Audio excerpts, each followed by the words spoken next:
Ha pasado el verano y aunque los artículos de Juan de Serrano han estado presentes en Revista Urbanity, los habéis leído, os encantan, son de los más comentados, de los que más esperáis. Ha llegado el momento de eso, de sentarnos otra vez con Juan de y desarrollar un poquito estos temas, ¿no? Vamos a centrarnos en cosas que estáis preguntando, en inquietudes vuestras. Y yo le he dicho a Juan de que vamos a intentar grabar varios capítulos breves. Creo que conociéndonos, Juan de, Claro. es un poco difícil que tú y yo grabemos Que cosas sean breves, breves, vamos a hacer el esfuerzo, porque si no, porque no nos luego enrollamos. cortar va a ser más difícil. Uno de los artículos que ha tenido mucha repercusión este verano ha sido el del ghosting, que al final estamos hablando de responsabilidad, ¿no? De responsabilidad con respecto a nosotros y contra los demás. Vaya, contra no, con los demás. Sí. Es algo muy habitual que se ha generalizado y es personas que empiezan una relación de algún tipo de comunicación y de pronto desaparecen sin dar ninguna explicación. Sí, es un fenómeno que yo, como se dice en ese artículo, es proporcionalmente equivalente a la intensidad de la relación, ¿no? Entonces, es verdad que a lo mejor estamos en una época de relaciones muy intensas o de conexiones, mejor dicho, en este caso, muy intensas, con una alta intensidad emocional y afectiva, porque hay una necesidad, porque quizás en el siglo XXI tenemos una necesidad afectiva y emocional, y esa intensidad tan alta se comporta como una botella de champán, ¿no? Que al final es muy fuerte y luego se apacigua y llega a desaparecer, ¿no? A todo eso pues muchas veces se le ha dicho el ghosting o se le ha dicho el desaparecer, pero bueno, son explicaciones que no creo que llegue tanto a la responsabilidad afectiva, aunque también, ¿no? Porque es otro término que también inventamos para intentar explicar muchas cosas, sino que ahí se intenta hacer un equilibrio entre esa intensidad emocional, que es muy peligrosa, y la libertad individual, ¿no? Entonces es complicado, ¿no? Porque al final quizás no existiría el ghosting si todos fuéramos lo suficientemente maduros para respetar que alguien te quiera escribir o no te quiera escribir. Esto es muy destroyer, ¿no? Para la sensibilidad de mucha gente que a lo mejor no están escuchando y pueden haber sufrido esa decepción o ese desencanto, ese desamor, o ese no volver a creer en el amor, o no volver a creer en las personas, ¿no? Lo que sí veo que al final es verdad que es algo que hacemos normalmente cuando hay algún tipo de actitud de este tipo, es buscar el fallo en nosotros, ¿no? El otro no contesta y es buscar el fallo en mí. Sí, Y a lo mejor habría que, sí. comento, habría que ver que a lo mejor el otro pues tiene unas circunstancias y decir gracias Virgencita que me lo has quitado de en medio, porque una persona así no lo quiero en mi vida, ¿no? Sí, o simplemente hacer como un discernimiento entre, digamos, vamos a llamarle los caminos del ego, que es el yo, ¿no? En el sentido psicológico, no moral, pero los caminos del ego que te hacen sentirte despechada o te hacen sentirte dejada o te hacen sentirte que no eres lo suficiente para el otro, eso te lo da el ego, que hay una diferencia si tú coges el camino de la empatía, ¿no? Y comprender al otro o respetar al otro en su libertad de seguir escribiéndote o no seguir escribiéndote. Si vemos, ese camino de la empatía normalmente es más generoso para nosotros mismos. Yo creo que los caminos del ego nos llevan a sufrir y los caminos de la empatía, que están dentro de lo que es el amor, nos llevan a bendecir y a agradecer y a respetar. Porque hay que verlo desde esa perspectiva, porque muchas veces el problema mayor es la intensidad, Ana. Es decir, porque estamos necesitados. Entonces, la gente, todos nos metemos, tenemos esa necesidad de sentir intensamente. Y ese sentimiento intenso nos lleva a espacios muchas veces muy desequilibrantes, ¿no? Y muy fugaces a la vez. Y esa fugacidad es lo que podría explicar luego la conducta del ghosting o la conducta del despechamiento, del despecho más bien, y el daño que nos infringimos, ¿no? Y que muchas veces, lo que tú decías, pues uno se autovalida ahí y pienso que soy la culpa o pienso lo que soy y no doy espacio a agradecer o a bendecir o a decir, oye, si pues no ha sido así, pues o bien de esto me he librado de una persona así, o bien al final pues no era el momento o la otra persona pues al final le respeto profundamente su intimidad. Es un peligro, el concepto de responsabilidad afectiva tiene un peligro encubierto y es volver hacia atrás, ¿no? a ese reclamo posesivo del amor romántico. Y eso es peligroso. Bueno, yo profundizaría ahí, pero quiero Le estamos dando la vuelta casi al concepto que- de responsabilidad afectiva, pero lleva escondido un peligro. Yo sí creo que siempre se puede mandar a lo mejor un mensaje, una llamada, un decir, mira, no quiero seguir con esta historia. Hombre, si el otro ya se pone muy pesado, pues incluso llegar a decir, mira, estás, ¿sabes?, yendo contra mi libertad personal, pues no quiero volver a saber de ti y llegar al momento bloqueo, ¿no? Sí, pero Esa eso, es mi visión, ¿eh? totalmente de acuerdo contigo, pero yo eso lo metería dentro de lo que es el concepto de educación. Hay que ser educados. ¿Y la educación qué es? Cuando entras a un sitio nuevo, saludar, y cuando te vas, despedirte, ¿no? Entonces, entra dentro del concepto de educación, porque al final, si lo metemos en un trastorno más, pues al final, sí, parece... Entonces, cuidado, porque eso lleva encubierto ahí una semilla de mucha posesividad sobre el otro. Entonces, hay que moderar ese concepto de responsabilidad afectiva, por eso yo creo que es una cuestión de ser educados, ¿no? Lo que nos han enseñado de chiquititos, a saludar, a agradecer y a despedirnos. Juan de, has repetido en varias ocasiones la palabra necesidad. Tenemos esa necesidad. Hay algo también que es una tendencia que hay ahora, es de acercarte al otro. Hablamos en cualquier tipo de relación, pero vamos a centrarnos en el tema de la pareja, que es tu especialidad. Acercarnos al otro desde la necesidad, desde la carencia. Al final lo que nos trae es más carencia, ¿no? Y quedarnos con cualquiera que aparezca por el camino. Sí. ¿Qué piensas sobre eso? Porque no has hecho ningún artículo, creo, para Urbanity, pero sí has compartido cosas en tus redes sociales sobre ese tema. Bueno, realmente sí, es un tema profundo, porque la necesidad nos motiva o nos lleva a escenarios, ¿no?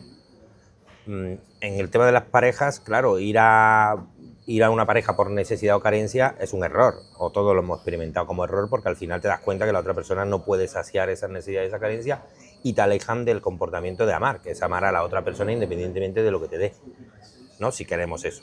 Lo otro es economía, es interés. Yo te quiero a ti porque me das algo, me aportas algo, ¿no? Entonces, al final, cada cosa por su nombre.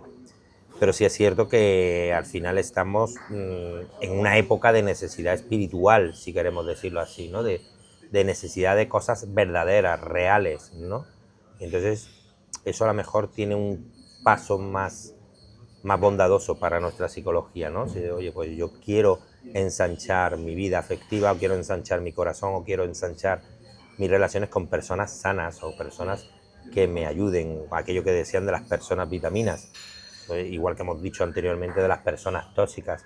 Pues eso ocurre con las relaciones. Hay relaciones que sacan lo mejor de nosotros y hay relaciones que sacan lo peor de nosotros. Entonces, no todo depende del individuo, depende de aquella frase del siglo pasado, yo soy yo y mis circunstancias. El entorno y las circunstancias modulan pues todo mi potencial o modulan todo mi maldad, ¿no? ¿Qué piensas de algo que también se está hablando mucho, y es que el otro me refleja a mí? O sea, cuando yo reacciono ante un comportamiento del otro, ante algo que no me gusta del otro, ante algo que el otro hace o dice, y reacciono de manera negativa, vamos a llamarle negativa, Sí. Es un espejo de algo que tengo que mirarme yo, de alguna herida, de alguna sombra. ¿Qué piensas sobre eso? ¿Siempre el otro es espejo? Siempre, sí, de hecho yo defiendo que el mayor del autoconocimiento no se produce en soledad, se produce en el abrazo del otro, porque al final nuestro cerebro necesita verbalizar y poner palabras a lo que piensa, a lo que siente o a lo que cree. Y existen esos fenómenos de la proyección. Yo proyecto en el otro muchas cosas mías, por lo tanto el otro me lo refleja y me sirve de espejo. Entonces esa es la clave, es una realidad y es una ayuda para el autoconocimiento. Otra cosa es que no lo utilice bien, ese fenómeno del espejo, ¿no? Y lo utilice como reproche, como agravio, como lo que me hace sacar a mí, ¿no? Entonces, al final, la responsabilidad afectiva sería esa. Cada uno tiene que ser responsable. De consigo mismo, Consigo ¿no? mismo, afectivamente, y ver que nuestros cerebros, muchas veces, nuestro inconsciente, si queremos, tiene ese fenómeno de proyectar en el otro mis carencias, mis prejuicios, mis defectos. Entonces es curioso ese fenómeno del espejo cuando en el otro vemos defectos que realmente son míos.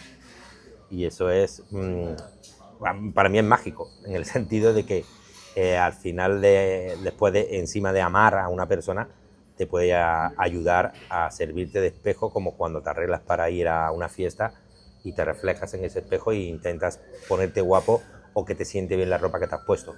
Pues esto debería ser igual. La productividad de ese reflejo y de ese espejo no puede ser el campo de batalla o la guerra interpersonal, ya sea en la amistad o el amor, sino tiene que ser la productividad interior del autoconocimiento. A mí hay algo, porque yo creo que a lo mejor hay personas que todavía no entienden muy bien qué es esto del espejo, ¿no? A mí hay algo que me ayuda mucho, y es cuando alguien, no en pareja, sino con todas las relaciones, ¿no? Traspasa límites que yo considero que no, o sea, que están entrando a lo mejor en algo que yo no quiero que entren o tal, preguntarme cómo yo no respeto mis propios límites. En el abandono, por ejemplo, sientes que alguien te ha abandonado, que podría ser el tema del ghosting, ¿no? ¿Cómo me abandono yo en esta relación? Sí. ¿No? El rechazo, ¿cómo me rechazo yo cuando recibes un rechazo? Me gusta mucho verlo de esa forma. Otro tema, hay que estar totalmente sano, sanado. Yo creo que no se termina de sanar nunca y que siempre van apareciendo nuevos traumitas para entrar en una nueva relación. No, negativo. Es decir, eso sí que lo tenemos que deconstruir, borrar, y eso es un error equivocado que proviene casi del siglo pasado, que fue muy individualista, muy narcisista, de ahí esos resultados muchas veces en la personalidad, pero no, es decir, somos seres sin hacer, por así decirlo, y nos podemos hacer infinitos, ¿no? Y cada relación te abre a sanar, a evolucionar, a crecer, y no hay que esperar sanar una herida, es más fácil hacerlo acompañado y hacerlo de una manera que siempre sea productiva y sea generosa para nuestra autoestima y para el otro, ¿no? Entonces, en esa dimensión que hablábamos antes, al final, en ese espejo y en ese reflejo, es que el otro o las relaciones con los otros pueden sacar lo mejor de nosotros y lo peor de nosotros. Entonces, lo inteligente en una sola vida que tenemos aquí en la Tierra, digamos, o en las otras vidas que vengan luego, pero realmente lo inteligente sería tener muchas relaciones de amigos, de amantes, de amor, porque esas relaciones nos van a dar oportunidad de crecer hacia el infinito y más allá, ¿no? Siempre valorando ese lado. Yo muchas veces el diagnóstico de pareja lo hago preguntando a la pareja, oye, tu relación con esta persona, no esta persona en sí, tu relación con esta persona, para meter el yo y el tú juntos, que da otro ente, la pareja, ¿te suma, te multiplica, te resta o te divide? Entonces, y eso hay que verlo desde esa perspectiva. Y a lo mejor también eso que se ha dicho ya también, a veces tenemos relaciones que nos restan y nos ayudan a crecer, o tenemos relaciones que nos dividen y nos ayudan a ver ciertas cosas, a no volver a cometer esos errores o a marcar. Yo realmente, cuando hablo de amor, se me hace muy difícil hablar de límites, ¿no? Porque soy muy de esa frase de San Agustín, de ama y a lo que quieras, ¿no? Otra cosa es que encuentre una persona en esa reciprocidad. Eso ya es otro tema. Existe realmente, a mí me parece precioso, ¿no? Leer o escuchar podcasts sobre el amor en mayúsculas, ¿no? Ese amor que no pide, ese amor que no exige, ese amor que se responsabiliza de uno mismo, dejando en total libertad al otro. Bueno, tú tienes una frase muy antigua que no voy a repetir ahora, ¿no? La voy a repetir. La de, si realmente amas a tu mujer y tu mujer quiere acostarse con un negro, sí. No recuerdo exactamente cómo era, pero alguna vez lo has dicho. Es muy difícil el llegar a ese amor en general. O sea, porque puede parecer, incluso, yo creo que se interpreta como un desinterés, ¿no? Tendrían que estar las dos personas en la pareja muy en conciencia de ese amor. Bueno, tendría que existir ese baile del amor, ¿no? Al final las parejas empiezan siendo refugio y terminan siendo campo de batalla. ¿Por qué es campo de batalla? Porque empiezan en el amor y de repente, como a lo mejor no puede ser de otra manera, los egos aparecen, ¿no? Y el ego empieza a protestar y dice, oye, ¿qué hay de lo mío? ¿No? Y entonces eso ya lo pifia todo. ¿Es posible un amor como estas frases que decimos de San Agustín desprendido? Sí, es posible. Y es más, yo creo que es la evolución natural del ser humano y a los que todos estamos invitados. que lo haga quien quiera, o si habrá personas que tendrán que hacer muchas vidas, ¿no? Para llegar a zonas medias de ese amor desprendido. Pero sin duda alguna es algo que a mí me gusta que refrendan las neurociencias. Cuando las neurociencias nos dicen, oye, en la base de un cerebro sano está la bondad, y la bondad proviene del amor, nos lo están diciendo, es decir, nuestro cerebro funciona muy bien con ese desprendimiento, con un amor que no espera nada, con actos de generosidad, actos de bondad y actos de ternura. ¿Por qué? Porque segregamos oxitocina, segregamos serotonina, segregamos, que es aquello que alguno habló del egoísmo inteligente, ¿no? Y el egoísmo inteligente es hacer que los demás estén muy bien, porque eso va a hacer que yo esté bien. Sí, pero entra el ego, ¿no? Entra el... Claro, al final el es ego... que mira lo que me ha hecho, mira lo que me dice, mira lo que... Claro, el no ego... me quiere, no me al respeta. final el ego lo tenemos que tener... el ego no lo podemos quitar, pero digamos que lo tenemos que tener sujetados. Domesticado un poquito. O domesticados o sujetados. Favor. Claro, y no estar sujetados por el ego. Si estamos sujetados por el ego, pues al final toda nuestra visión, toda nuestra labor, toda nuestra vida va a estar con el filtro del ego. Si está con el filtro del amor, el ego va a ser su presencia siempre, ¿no?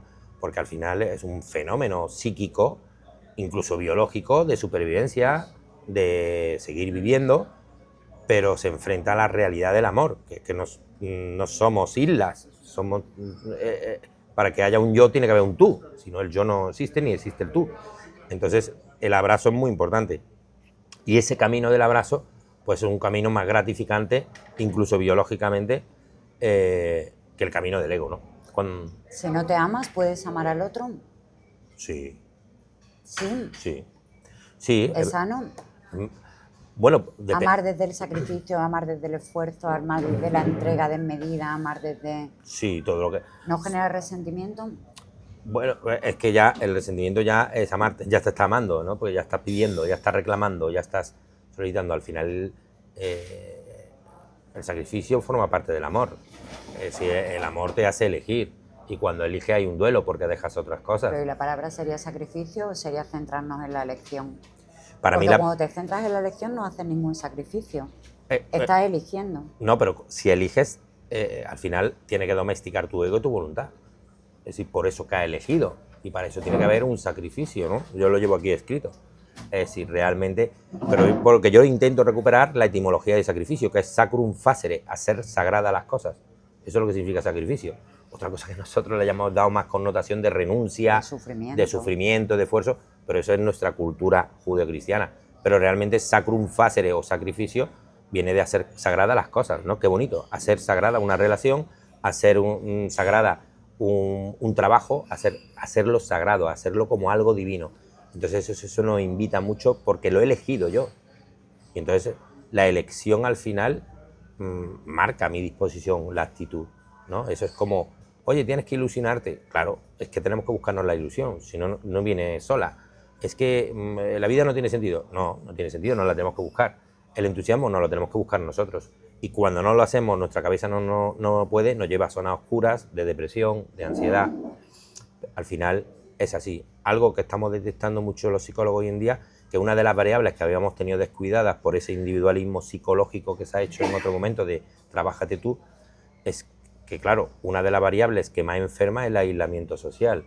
Entonces eso lo estamos viendo por nuestros jóvenes y nuestros adolescentes. Cuando se aíslan socialmente, se les jode la cabeza, ¿no? Y al final no están bien. Entonces el aislamiento social es una de las señales de alarma más importantes que tenemos que tener en cuenta y a la que tenemos que obligarnos y a obligar a nuestros seres queridos de tener vida social.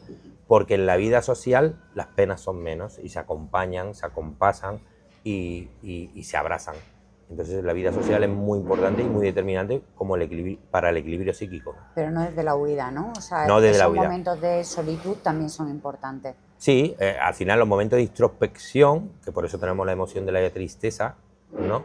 Que todas la tenemos en algún momento, pues nos ayuda a pensar qué estamos haciendo con nuestra vida, o ese silencio, ese momento de estar solo. Pero ojo, es distinto esa soledad elegida a una soledad no deseada o a un aislamiento social, porque no te apetece, porque tienes apatía, porque tienes timidez. Eso es muy peligroso para nuestra cabeza, insisto, para cómo funciona nuestro cerebro. Nuestro cerebro y la bioquímica de nuestro cerebro funciona en interacción con los demás. Ahí funciona como una máquina, como un reloj suizo. porque al final necesitamos interaccionar con los Animales demás. sociales, ¿no? Como decía quién era Sí, Aristóteles. Aristóteles. Bueno, casi todas las filosofías clásicas y los presocráticos siempre han dicho que somos animales sociales, nuestra definición antropológica, si no somos islas o animales individuales. Hemos tenido épocas históricas donde se ha incidido más en individualismo, la psicología propiamente ha tenido escuelas más individualistas, más narcisistas, más, y luego ha tenido escuelas más sistémicas, más circunstanciales, más del entorno, y las nuevas generación de psicoterapias van en esa línea, van en lo transpersonal, que es tener en cuenta la dimensión espiritual, y lo circunstancial, que es tener en cuenta el entorno, porque al final yo soy yo y mis circunstancias, y si no salvo a mis circunstancias no me salvo yo. Entonces al final esa dinámica social que tiene el ser humano en su psiquismo es la base de un cerebro sano, por eso es muy peligroso para nosotros aislarnos socialmente o no tener vida social. Hay que trabajarla y hay que construirla, ¿no? Desde ese punto de vista. Luego los matices del amor que tú decías, que si sacrificamos, dónde entra el yo, dónde entran los límites.